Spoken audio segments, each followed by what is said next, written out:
د هند د بهرنیو چارو وزارت ویلي چې په افغانستان کې د وروستیو طبیعي پیښو له امله زیانمن شوي خلکو سره د مرستې لپاره یې یو لړ بشري توکي کابل ته استولي دي. د یادې وزارت په وینا په دغو مرستو کې د پخلنځي وسایل، روغتیایي کڅوړې، خیمې او نور اړین توکي شامل دي چې موخه یې د سیلابونو او زلزله ځپلو له امله یعنې هغه زلزلو کې کوم کسان چې واقع له امله زیانمن شوي کورنیو ته عاجله مرسته رسول دی.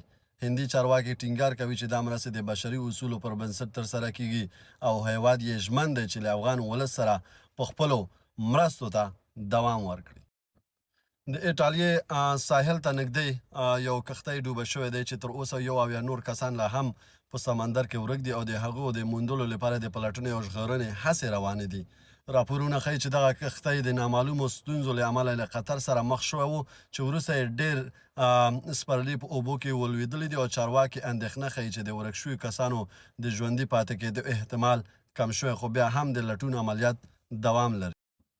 او د راپورونو له مخې یوازې روان کال کې 22,806 غیر قانوني کډوال نیول شوي چې افغان هم پکې شامل دي او ډیری نیول شوي کسان د افغانستان او سوریې اتباع بلل شوي دي.